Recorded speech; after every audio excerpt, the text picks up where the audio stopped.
Pues, como sabéis, la semana pasada empezamos una miniserie de 3 mensajes sobre el tema de nuestra nueva identidad en Cristo. Los que estabais la semana pasada lo sabéis. En parte ya Alba nos ha introducido en eso. ¿Quiénes somos? ¿Quién soy? Mejor aún, ¿quién soy para Dios? ¿Quiénes somos para Dios? Y aún mejor todavía, ¿quién quiere Dios que seamos? Este es el tema. ¿Quién quiere Dios que seamos? ¿No? Entonces, la semana pasada vimos, por citar un versículo en Juan 1:12, que se leyó en el culto, leímos que dice así: mas a todos los que le recibieron, a los que creen en su nombre, les dio potestad de ser hechos hijos de Dios. Lo que vimos la semana pasada, en primer lugar, es que tenemos una nueva identidad de hijos de Dios, cualquiera que ha recibido a Jesús. Es lo que dice este versículo. Los que le recibieron, y habla de Jesús, los que creen de verdad en su nombre, les dio ese derecho. Los que se han arrepentido de vivir una vida sin Dios y han decidido seguirle.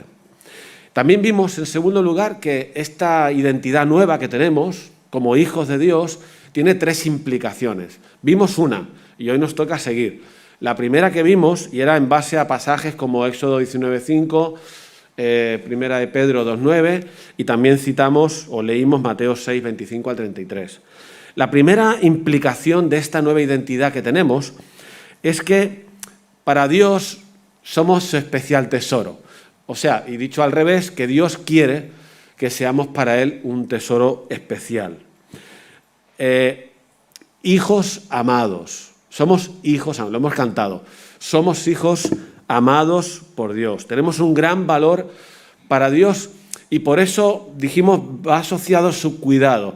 Él nos va a cuidar porque valemos para Él, nos cuida, pero nos cuida a su manera, ¿eh? No quiere decir que como uno quiere ser cuidado, sea cuidado por Dios. Dios sabe más y mejor lo que necesitamos, en qué momento lo necesitamos.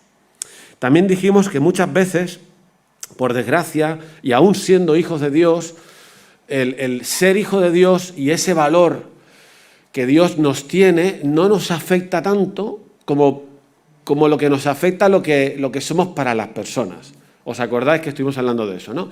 Y que había que bajarle un poco el volumen, que a veces estamos pensando mucho en nuestro pasado, en cómo pasamos nuestra infancia, lo que nos dijeron, lo que no nos dijeron, lo que nos dicen ahora, lo que nos dice la sociedad. Y es todo un ruido y todo un tema que nos afecta en cuanto a la identidad y que hay que bajarle el volumen a eso y subírselo a lo que Dios dice, porque lo que Dios dice seguro que no es equivocado. Lo demás puede ser equivocado, pero lo que Dios dice no. Así que hoy nos toca seguir con el tema y ver 2 implicaciones más que vimos en esos 2 textos que hemos citado. El primero es que somos un reino de sacerdotes. Y el segundo es que somos gente santa. Somos especial tesoro, somos reino de sacerdotes, somos gente santa. Así que, segunda implicación, somos un reino de sacerdotes, real sacerdocio. He apuntado un versículo más en Apocalipsis 1, 5 y 6 para que veáis cómo esto tiene su recorrido, ¿no? En la Biblia dice así, hablando de Jesús: al que nos amó y nos lavó de nuestros pecados con su sangre, y nos hizo reyes y sacerdotes para Dios su Padre. A Él sea gloria e imperio por los siglos de los siglos. Amén. Fíjate cómo Juan, que escribe Apocalipsis, está diciendo que Jesús, que nos amó y que nos lavó nuestros pecados, nos hizo ¿qué? Nos ha hecho Él, nos ha hecho reyes y, de nuevo, sacerdotes, ¿no? ¿Qué significa esto? Lo que vemos aquí, en este punto, esta implicación es que tenemos un oficio. Tenemos un oficio. Esa identidad de hijo de Dios trae aparejado un oficio. Somos sacerdotes, luego veremos qué quiere decir eso. En definitiva, un propósito en nuestra vida como hijos de Dios. Tenemos un propósito, que tiene diferentes caras, pero un propósito según Dios. Una misión, unas metas, un trabajo que hacer. No sé si eso todo el mundo que piensa que es hijo de Dios lo tiene claro. Porque normalmente la gente suele creer que es creyente, que es hija de Dios, ¿no? Pero a veces no interioriza que, vale, que sí, que no es solo creer. Lo que estamos diciendo aquí es que no es solo creer en Dios, es que es vivir el propósito que Dios tiene para nuestra vida. Fijaos, hay diferentes expresiones de este propósito y algunos los hemos leído a lo largo de la semana pasada cuando leímos algunos textos. Por ejemplo, 1 de Pedro 2, 9, que lo estuvimos leyendo, dice: mas vosotros sois linaje escogido, real sacerdocio, nación santa. Ahora fijaos en este detalle que añade, no está en Éxodo, pero está aquí. Dice: pueblo adquirido por Dios, para que, propósito, para que anunciéis las virtudes de aquel que os llamó de las tinieblas a su luz admirable. Fíjate, qué sencillo, ¿no? Somos un pueblo, esa es nuestra identidad, un pueblo adquirido por Dios, pero dice ¿para qué? Y es muy simple, para que anunciéis las virtudes de aquel que os llamó, para anunciar las virtudes de Dios. Entonces se trata de conocer a Dios, ¿no? Propósito en nuestra vida implica conocer a Dios, conocer su palabra, saber quién es, tener una relación con Él y luego anunciar sus virtudes. Dedicarnos en esta vida a anunciar sus virtudes, a hablar de Dios. No solo aquí en la iglesia, no solo cuando cantamos, sino en casa, con nuestros hijos, con nuestra mujer, con nuestro esposo, con nuestros amigos, las virtudes de Dios. ¿Cuáles son las virtudes de Dios? Su bondad, su santidad, su misericordia, su gracia, ¿no? Así que eso, por ejemplo, sería un aspecto de ese propósito. Hay un versículo que no llegamos a leer la semana pasada, pero quería haberlo hecho, en Éxodo 4:22, porque aunque nos volvemos atrás al pueblo de Israel, pero es un texto que va muy bien con el tema de la identidad. Fijaos, Éxodo 4:22 dice que Moisés tenía que decirle al faraón: dirás a faraón, Jehová ha dicho así, Israel es mi hijo, mi primogénito. Ya te he dicho que dejes ir a mi hijo para que me sirva. ¿Os dais cuenta? Tema de identidad. Israel, el pueblo, Israel es mi hijo. Esto es de los pocos versículos en el Antiguo Testamento que lo vemos así, tan claramente definido. Israel es hijo de Dios. Y dice el Señor: deja ir a mi hijo para que me sirva. ¿Veis el para qué? ¿Para qué tenían que salir los israelitas de la esclavitud? ¿Para qué? Para servir a Dios. Tenían que dejar de ser esclavos de Faraón, de los egipcios, para ser, vamos a decir, esclavos, ¿se puede decir así?, de Dios. Estaban haciendo lo que Dios está proponiendo, es un cambio de señor. Dejar un señor para servir al otro señor. Tenían que servir al Señor. Entonces, ellos, lo que nos queda claro, cuando llegaron a la tierra prometida, que la semana pasada lo dijimos, creo, es que no entraron en esa tierra prometida. La semana pasada dijimos que no entraron porque no confiaban en Dios realmente, que les iba a ayudar. Se les había olvidado eso de que seréis mi especial tesoro. Pero ahora, en cuanto a este tema del propósito, lo que también dice Números 14 o 13, no recuerdo, es que fueron rebeldes al propósito de Dios. O sea, es un tema de confiar, no confiaron, pero por otro lado no quisieron andar en el propósito de Dios. Dios había dicho que entraran en la tierra, que tenían que ir allí y servirle, pero ellos no quisieron. Así que este es también un tema importante, servir. Fijaos en un texto que sí que miramos la semana pasada en Mateo 6, ¿acordáis? Cuando Jesús habla y dice a la gente que está preocupada, ¿no? por el qué comeremos, qué beberemos, qué vestiremos. ¿Acordáis que hablamos de eso? Es un texto muy famoso. ¿Qué dice el Señor? No os afanéis, no os desesperéis con esos temas, no os angustiéis tanto por el futuro. Y eso que está hablando de cosas elementales, como es la comida. ¿Sabéis cómo acaba ese texto? Que no lo leímos. No leímos cómo acaba. Fíjate la conclusión. En Mateo 6:31 dice: no os afanéis pues diciendo... Es la conclusión del argumento de Jesús. No os afanéis, no os preocupéis en exceso, no le deis tanta importancia a qué comeremos o qué beberemos o qué vestiremos. Dice, porque los gentiles, o sea, los que no conocen a Dios, los que no tienen a Dios como Padre, se afanan, buscan todas estas cosas. Pero vuestro Padre Celestial sabe que tenéis necesidad de estas cosas. Y ahora viene el 33, dice, mas buscad primeramente el reino de Dios y su justicia, y todas estas cosas os serán añadidas. ¿Qué significa esto? Lo que está diciendo Jesús es que el cristiano que es hijo de Dios, que tiene a Dios como Padre, puede estar tranquilo, ¿no? O sea, no estar afanado por su futuro, por lo que comerá, porque de eso se va a ocupar el Padre, ¿no? Es lo que dice. Tenéis un Padre celestial que sabe lo que necesitas. Entonces, como eso lo tienes ya apañado, ¿no? Entonces, dedícate a lo que te tienes que dedicar. ¿Y qué es? Buscar primero el reino de Dios y su justicia, el hacer su voluntad. Y además, establece una prioridad. Está diciendo que aquello otro no es lo prioritario. Lo prioritario en la vida de un hijo de Dios que asume el propósito de Dios es buscar primero el reino de Dios y su justicia. Eso es prioritario. Vimos también la semana pasada que en esta identidad que tenemos de hijos de Dios, dice Gálatas 4 que el Espíritu ha venido a nuestra vida, ¿no? Por cuanto sois hijos, Dios envió a vuestros corazones el Espíritu de su Hijo, el cual clama, Abba Padre, ¿verdad? Que hemos recibido el Espíritu Santo por ser hijos. Y ese Espíritu Santo en nosotros, que es Dios, que es un misterio, esto no lo vemos.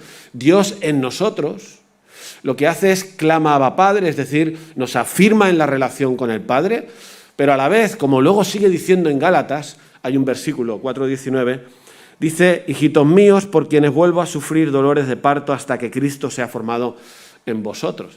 O sea, hay un objetivo, hay un propósito también. Por eso digo que hay muchas caras de este propósito. Propósito de que Cristo sea formado. Es decir, que tú y yo, ese es un propósito de un hijo de Dios. Si tú y yo somos hijos de Dios, tenemos que tener el anhelo de ser como Jesús. Ser como Jesús. De hecho, 2 Corintios 3:18, que no saldrá en pantalla porque no lo he dicho, dice que el Espíritu Santo en nosotros nos transforma de gloria en gloria, en un proceso, nos transforma de gloria en gloria en la imagen de Jesús. ¿Vale? Y por último, tenemos nuestra palabra sacerdote. Sacerdote, claro, es que hoy en día decir que todos somos sacerdotes es como anacrónico, no, parece que no pegue, pero si lo pensamos bien, el sacerdote en el Antiguo Testamento o en los tiempos de Jesús era alguien dedicado completamente al culto en el templo, se encargaba de la adoración, del cuidado del templo, de ofrecer los sacrificios, etcétera, etcétera. Eran como un especialista, ¿no? Y además estaban en el lugar, el templo era el lugar de la presencia de Dios, ¿no? Claro, si lo que dice la palabra es que todos somos sacerdotes ahora, significa que todos estamos involucrados en esa tarea. Esa tarea que la podemos resumir muy fácilmente, y luego lo vamos a ver, en palabras de Jesús, como adorar a Dios. ¿Qué hace un sacerdote? Adorar a Dios, servir a Dios. ¿Estáis de acuerdo con eso? Adorar y servir a Dios, pero también ministraban hacia el pueblo, ¿no? O sea que es adorar y servir a Dios por un lado, pero por otro lado eran una especie de mediadores entre Dios y el pueblo, porque ofrecían los sacrificios a favor del pueblo, etcétera, etcétera. Resumiendo, ¿qué quiere decir que tú y yo somos sacerdotes? Que tenemos una misión aquí que se podría resumir también en esas palabras. Adorar y servir a Dios y servir a los demás. Al final, todo se resume en los dos grandes mandamientos. Amar a Dios con todo el corazón y al prójimo como a uno mismo. Así que, ¿veis cómo tiene diferentes lados o diferentes caras, pero se entiende perfectamente? Lo importante aquí es que cada uno de nosotros entienda que ser hijo de Dios implica más que creer solo y que ir el domingo a la iglesia. Significa asumir que hay un propósito, que Dios tiene en mi vida y que yo tengo que caminar en ese propósito, que se define por servirle, adorarle, servir a los demás, anunciar las virtudes de aquel que nos llamó, etc. ¿De acuerdo? Esto es lo que tenemos que asumir. Y esto es contrario, esa actitud de servir a Dios y a los demás, es contrario a lo que quizá hoy nos venden, ¿no? Que pienses en ti, el egocentrismo, el egoísmo, el pensar sobre todo en mi propia felicidad, todo el tiempo centrado en mi satisfacción, bienestar, diversión. Es contrario a estar dominado por la pereza, la vagancia. siempre con excusas para no hacer lo que tengo que hacer, en la ley del mínimo esfuerzo. O sea, servir a Dios es lo contrario de esto, ¿no? Qué pena que a veces, como cristianos, jóvenes, hijos, en casa, maridos, mujeres, cuando hay que servir, tenemos el no rápido en la boca. ¿Alguien puede hacer esto? No, yo no, que lo haga el otro, ¿no? O sea, o en la iglesia te piden algo, no, yo no. Yo ya lo hice, ya hace años, ahora ya no. O sea, es una pena, ¿no? Y además es una contradicción. O sea, el Hijo de Dios está para servir. Esa es su identidad. Entonces, ¿cómo puede ser que un hijo de Dios vaya saltando, o sea, de excusa en excusa, ¿no? Pues no me refiero a la iglesia, me refiero en general. En mi casa, ¿quién va a tirar la basura? Vamos a mirar para otro lado. Yo ya la he tirado. ¿Y qué? Eres un siervo. O sea, somos tan, no sé qué es la palabra, cómodos, egoístas, vagos, perezosos. O sea, hay que integrar, lo mismo que somos un especial tesoro para Dios, y eso nos conviene integrarlo en nuestra personalidad, nos conviene integrar que estamos para servir a Dios. Y eso va a implicar esfuerzo, va a implicar sacrificio muchas veces. No siempre uno hace lo que le gusta hacer. A veces hay que hacer lo que a uno no le gusta hacer, en casa, en la iglesia, en tu trabajo. Eso es tomar la cruz y seguir a Jesús. Eso es negarse a uno mismo. El servir implica negarse a uno mismo, que no es un titular muy agradable hoy en día, porque hoy en día lo que se predica es que pienses en ti mismo. Jesús dice, el que quiera seguir en pos de mí, que se niegue a sí mismo y tome su cruz y me siga. Y eso está implicado en el servicio, pero no es un palo. No lo es. Quizá dicho así puede parecer, ostras, me están llamando aquí a morir aquí. Pues sí, a morir al yo. Pero morir al yo es parte de la esencia de ser hijo de Dios. Y eso no es malo, porque ser hijo de Dios es lo mejor que me puede pasar. Así que, fíjate que este asunto del propósito que tiene un hijo de Dios es muy importante. Fíjate si es importante, no podemos leer, pues esto podría ser muy largo, ¿no? Que el mismo Jesús explica parábolas de que Él un día volverá y nos va a pedir cuentas de qué estamos haciendo, qué hemos hecho con nuestro tiempo, dinero, nuestra vida, nuestros dones, qué hemos hecho, nos va a pedir cuentas. La parábola de los talentos dice que vendrá y dirá al que le dio 10, al que le dio 5, al que le dio 2. O sea, fíjate si es importante asumir que estoy aquí para andar en el propósito de Dios, que un día Jesús me va a pedir cuenta de eso y me dirá, bien, buen siervo y fiel, o no me dirá eso y me dirá, siervo malo y negligente. Depende de lo que haya hecho. ¿Te das cuenta? Es un tema importante. Entonces, esa es una implicación de ser hijo de Dios. Cada uno de nosotros tiene que pensar por un momento. Ahora sí, ya sé que voy deprisa porque el tiempo, pero tienes que parar y pensar, ¿no? ¿Estás con esa actitud tienes claro que como hijo de Dios lo tenemos claro? ¿Estamos aquí para servir y adorar a Dios y a los demás? ¿Lo tenemos claro? ¿Lo estamos haciendo? ¿O estamos haciendo otra cosa? Es una reflexión personal.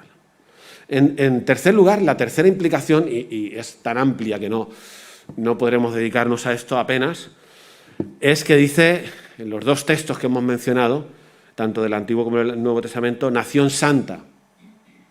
Somos gente santa. Esto tampoco gusta mucho, suena a ser santito.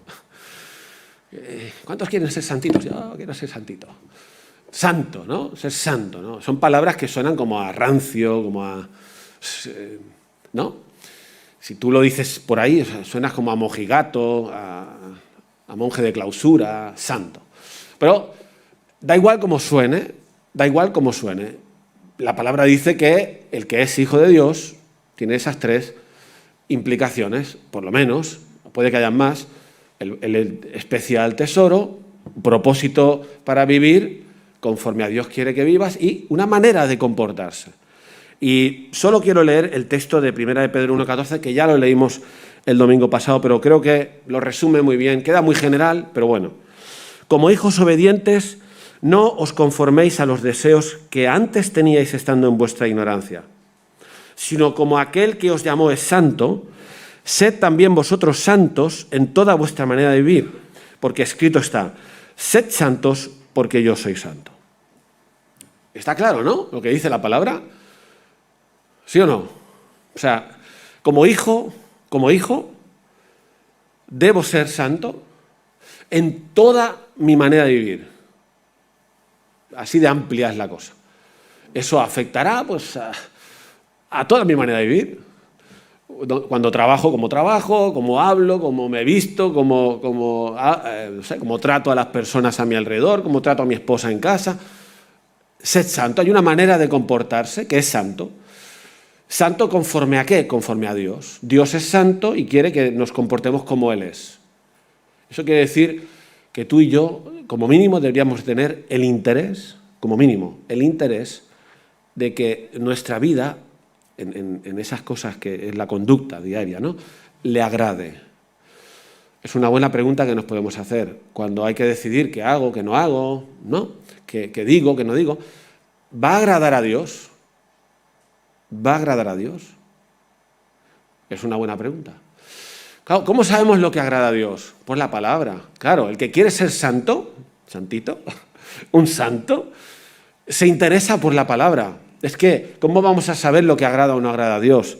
Esto nos lleva a la necesidad de leer la palabra, de meditar en la palabra, pues para conocer a Dios y anunciar sus virtudes, pero también para saber lo que a Él le agrada y lo que no. Así que recorto y lo dejo ahí. Esto es tan amplio pues como toda la Biblia. Los 10 mandamientos, Efesios 5, el Sermón del Monte, habla de cómo tratar al hermano, de si te peleas que te reconcilies, que el que hablaba mentiras que ya no hable mentiras, que hable verdad, ¿os acordáis, no?, que hay un montón de enseñanza que tiene que ver con una vida de santidad. Me gustaría acabar aquí esto y empezar lo de hoy. Lo de hoy, o sea, resumiendo, somos hijos de Dios, si es que queremos serlo, pero vale la pena pensar en las implicaciones. Porque a veces nos dicen, ¿cuántos quieren creer en Dios? Yo quiero creer en Dios. Bueno, piénsatelo. Porque lo que hemos visto hasta aquí es que ser hijo de Dios implica no solo un ser amado, sino vivir conforme a un propósito y de una manera santa. Entonces igual no me interesa, ¿eh? Somos libres de escoger. Igual no me interesa vivir de una manera santa, igual no me interesa caminar en el propósito de Dios y yo quiero hacer otras cosas. Pero si eres hijo de Dios, y yo lo soy, si somos hijos de Dios, eso son las implicaciones.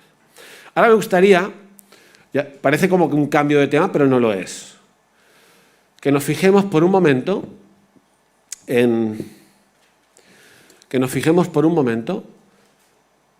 en alguien que es un ejemplo como hijo de Dios y que podemos imitar en la Biblia. ¿Vale? ¿Qué quiere decir esto de ser hijo de Dios y lo que implica? ¿Pensáis en alguien que es un buen modelo, un buen ejemplo a seguir, a imitar? Podrías decir el apóstol Pablo, podrías decir...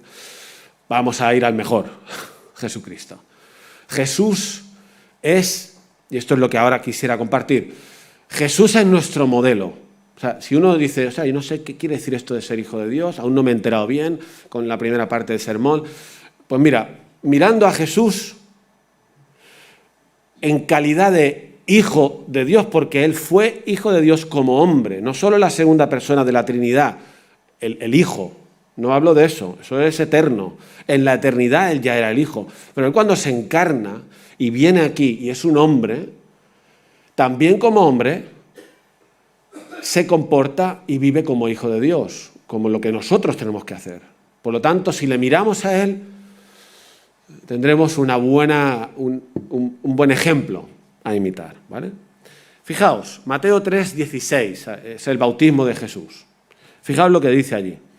Mateo 3:16 dice así: y Jesús, después que fue bautizado, subió luego del agua, y aquí los cielos le fueron abiertos y vio al Espíritu de Dios que descendía como paloma y venía sobre él.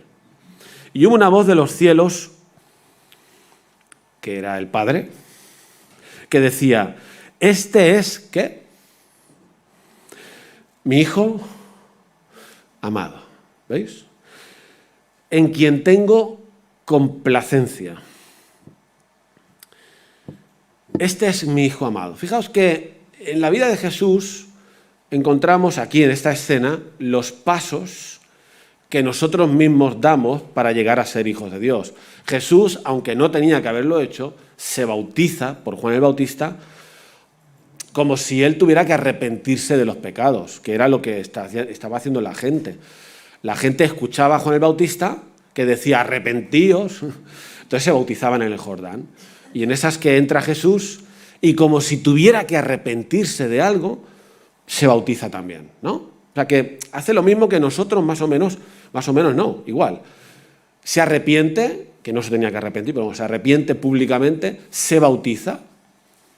Hemos leído que recibe el Espíritu, viene el Espíritu de Dios, vio descender el Espíritu sobre él, igual que nosotros, que hemos recibido el Espíritu Santo, y oye unas palabras maravillosas. Este es mi Hijo amado. No dice, este es mi especial tesoro, no dice eso.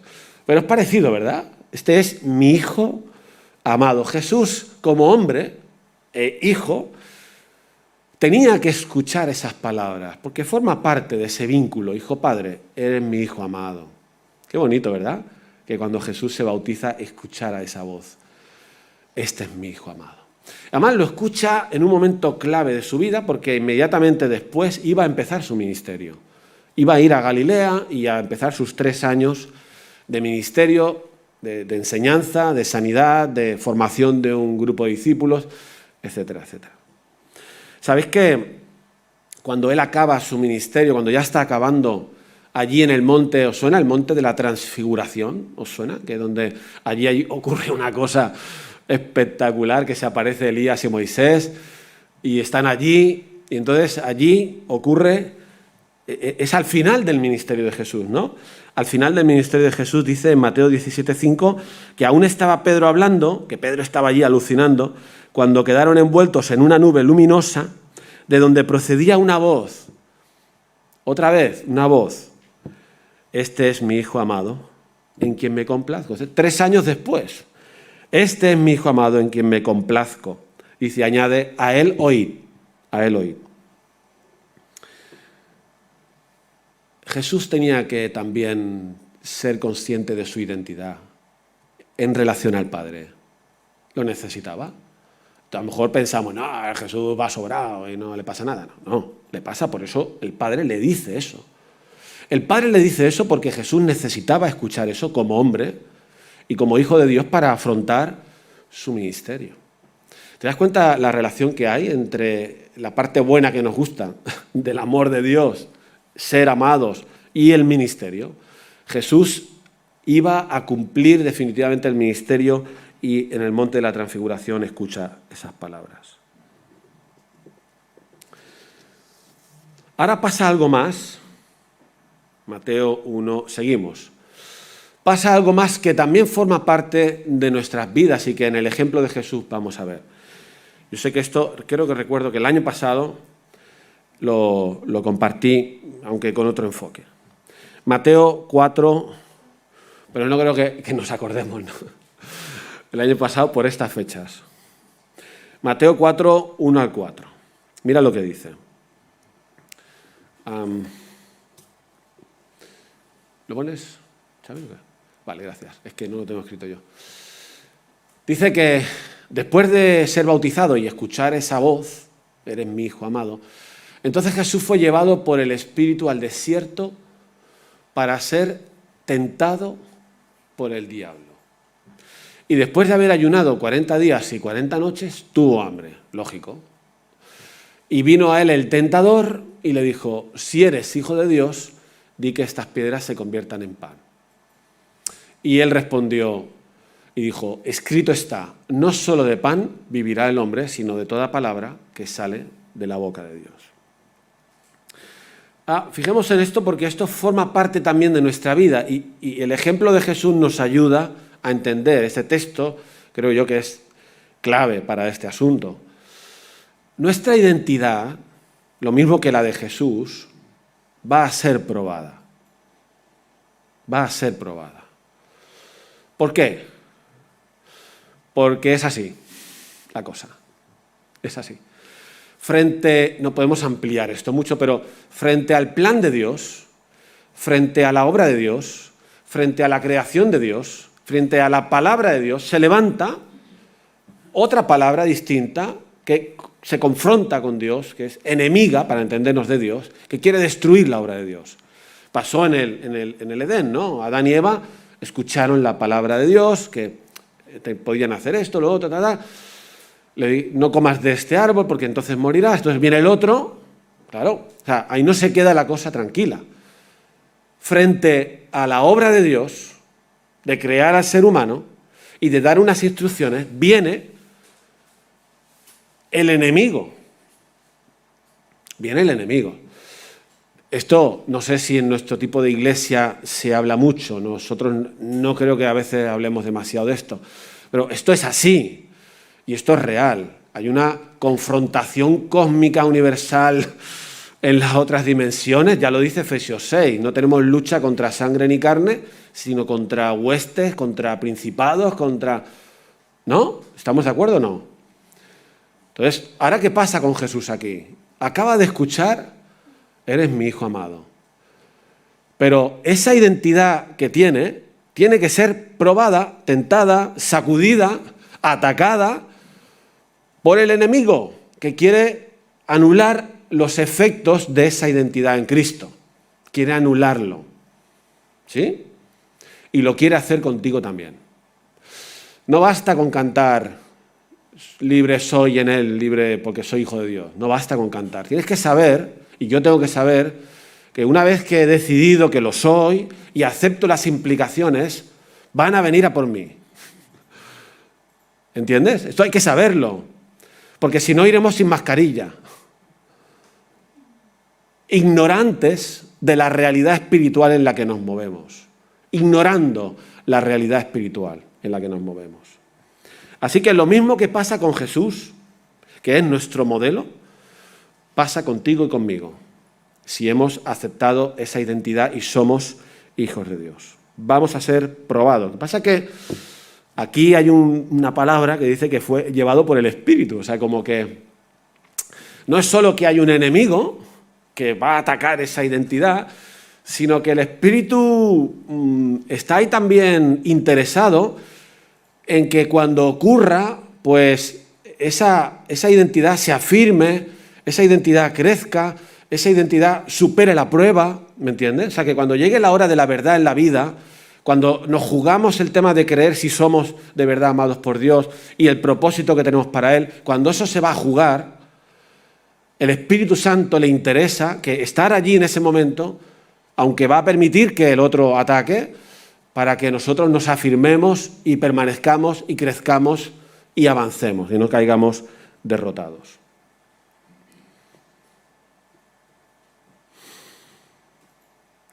Así que nosotros tenemos que esperar que esto va a pasar.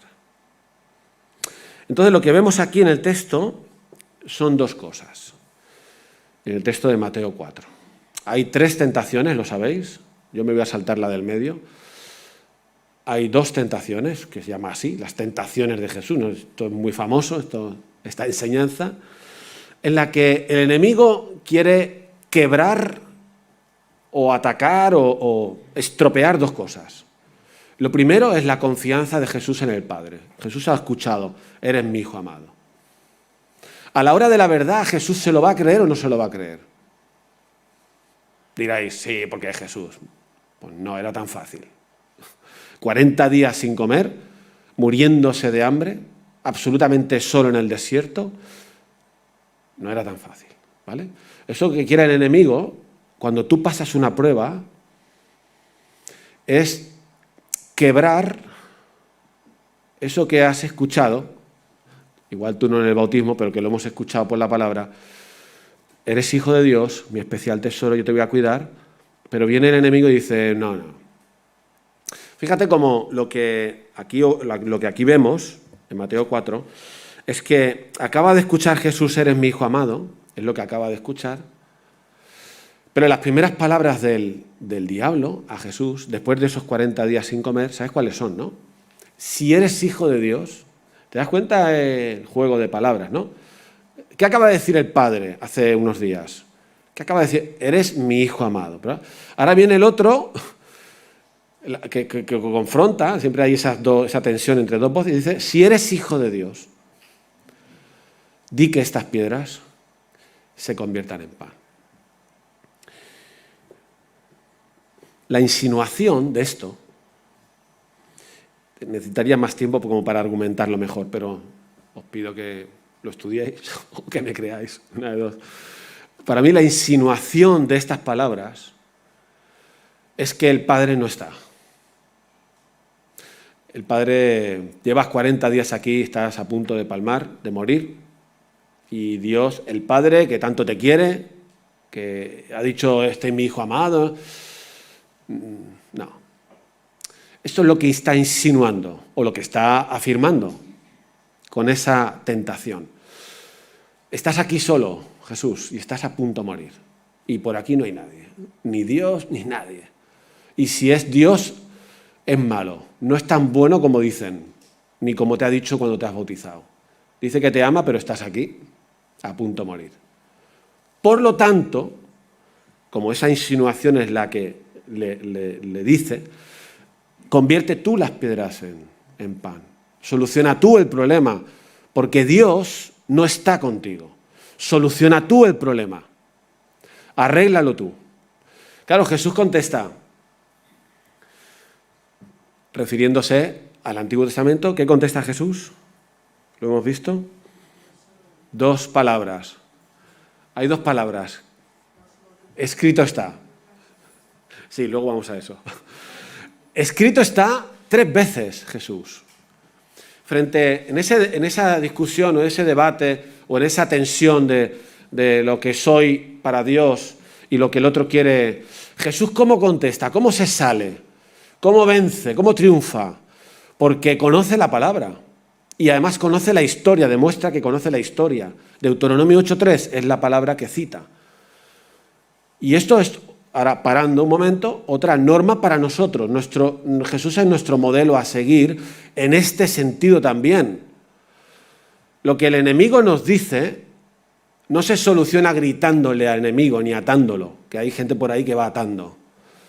No se trata de eso. Se trata de lo que Jesús hace aquí, que es conocer tan bien la palabra y creer tan bien lo que dice la palabra, creer tanto en lo que Dios le ha dicho, conocer tanto la historia del otro hijo, el otro hijo, Israel, que así contesta, no solo de pan vive el hombre. ¿Qué está diciendo Jesús? Está diciendo, pues lo que la cita de Deuteronomio 8:3 dice, que además del pan, que como no había pan, el Señor le dio 40 años maná al pueblo de Israel, para hacerte saber que no solo de pan vive el hombre, no solo del pan que tú te consigues por tus medios, vive el hombre, sino del maná. El maná es milagroso, el maná cae, tú no te lo crees. El maná es Dios cumpliendo su promesa en el desierto cuando es imposible tener pan. Pues Dios es capaz de mandar pan del cielo. Y Jesús le está diciendo al enemigo, mira, no te creo y me creo lo que mi padre me dijo en el bautismo. Porque además sé que a mi otro hermano, Israel, durante 40 años en el desierto, cuando no había manera de conseguir nada, le dio el maná 40 años.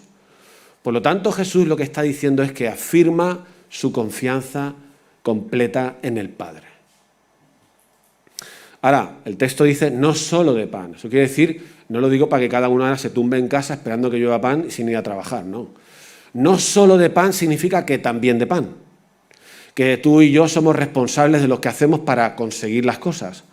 Pero que tienes que saber que puedes confiar en Dios, que puedes confiar en el Padre, porque te lo ha dicho, porque además la historia lo corrobora, porque hay una historia de 40 años tirando maná del cielo, y Jesús lo sabía, y ahí está allí a punto de morir, pero no va a caer en la trampa, porque esa trampa hubiera implicado que él no tenía total confianza en ese momento en el Padre. Él declara su confianza y luego sigue con esa confianza hasta el final. Al final de sus 3 años, cuando le dice a los discípulos, me vais a dejar solo, pero no estoy solo, porque el Padre está conmigo. He de acabar, ¿verdad? Entonces, la segunda cosa, me salto la tercera tentación, la segunda porque es la misma que la primera. En mi opinión, es la misma. Es de nuevo volver a ver si duda de Dios, del Padre. La tercera tentación, Mateo 4, 8, 11, es diferente, es completamente diferente y probablemente muy actual para nosotros. Dice que otra vez le llevó el diablo a un monte muy alto y le mostró todos los reinos del mundo y la gloria de ellos y le dijo, todo esto te daré si postrado me adorares. Entonces Jesús le dijo, vete, Satanás, porque escrito está, al Señor tu Dios adorarás y a Él solo servirás. Y el 11, el diablo entonces le dejó, he aquí vinieron ángeles y le servían. Claro, Jesús tenía que empezar su ministerio. Su ministerio eran 3 años de ir por toda Palestina, predicando, sanando y luego al final morir, ¿no? Claro, si la primera implicación de nuestra identidad es la confianza en el Padre y Jesús lo ha superado, prueba superada, ¿por dónde va a venir entonces el ataque? Para entendernos, para quebrar la identidad en la cuestión del propósito, ¿no? Estamos aquí con un propósito. Entonces, ¿qué hace? El diablo le da un viaje virtual por todos los reinos de este mundo. Igual a nosotros esto nos da igual. No lo sé si nos da igual o no. Pero, porque no sé cómo lo hizo, pero le enseñó todos los reinos y le enseñó, dice, la gloria de todos los reinos.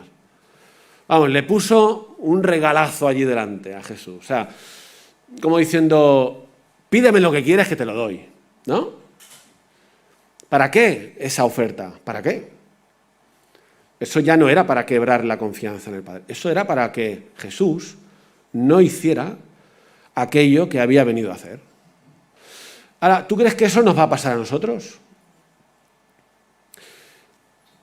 Sí, porque este es nuestro modelo. O sea, lo que aquí nos está enseñando la palabra, y por eso está ahí, es que lo que le pasa a Jesús te va a pasar a ti. Tú eres hijo de Dios, tienes un propósito en la vida, pero no te preocupes que van a venir a ofrecerte distracciones, seguro. ¿Por qué? Porque al enemigo de la obra de Dios no le interesa que los hijos de Dios hagan lo que tienen que hacer. Le interesa, te va a ofrecer, ¿qué quieres? ¿Qué te gusta? Así, pídeme lo que quieres. Más vacaciones, más dinero, una tele más grande, ¿qué? ¿Va a ocurrir eso en nuestra vida? ¿Creéis que está ocurriendo eso en nuestra vida?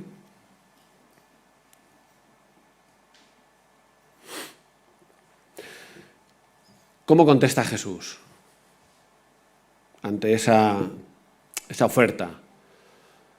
Otra vez escrito está, ¿verdad? 3 veces serán. Escrito está. ¿Qué dice? Al Señor, tu Dios, adorarás y a Él solo servirás. Bueno, antes que decirle eso, le dice otra cosa. Si lo quieres poner, Xavi, el versículo otra vez. Antes que decirle, dice, vete. Vete. No me interesa. No me interesa lo que me estás proponiendo. Vete. O sea, es radical. Él sabe para qué está aquí. Él sabe para qué ha venido. Y lo cita la palabra. Al Señor tu Dios adorarás y a Él solo servirás. No podemos tener 2 señores para servir a 2 señores. No podemos servir a Dios y servirnos a nosotros. El Hijo de Dios está aquí, el centro de su existencia, lo principal de su existencia es adorar y servir solo a Dios. Y esa es la respuesta que hace que el otro huya, porque ya no le quedan más cartuchos, hasta que vuelva otra vez. Porque así será nuestra vida siempre en esta tierra. Siempre vamos a pasar por momentos difíciles en los que no hay solución humana, en los que el enemigo te dirá que Dios te abandonó, que Dios no es bueno, que Dios se está equivocando. Y si no hace eso, te va a ofrecer un montón de cosas. ¿Creéis que la Iglesia, nosotros como pueblo, estamos siendo distraídos por las ofertas que hay? Eso es una pregunta pues, para cada uno de nosotros reflexionar. Y acordaros que hay mucho en juego con esto, porque esto es la esencia de nuestra identidad y la de Jesús. Y Él es nuestro ejemplo. Lo que estaba en juego con Jesús era la salvación del mundo. Lo que estaba en juego en esa tensión de palabras en el desierto era la salvación, tuya y mía. Entonces, asumir esta identidad significa también estar alerta de cualquier cosa que puede quebrar mi identidad en cualquiera de esos dos aspectos o del tercer aspecto de la santidad que hemos mencionado. Estar alerta, conocer la palabra, entender que hay una batalla, que estamos en lucha, buscar a Dios, ayudarnos unos a otros. Somos una comunidad y ser fieles a nuestro llamado, ser fieles al llamado, al propósito de Dios. Así que nada, espero que el ejemplo de Jesús nos ayude a imitarle en cuanto a nuestra identidad y también a estar alerta de lo que nos pueda quebrar en esa identidad. Amén.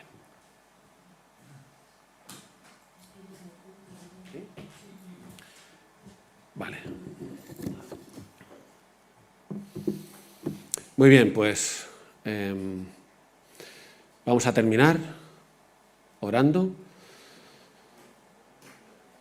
y después podremos salir con un poquito de prisa para dar lugar al siguiente turno del culto que va a tener luego lugar.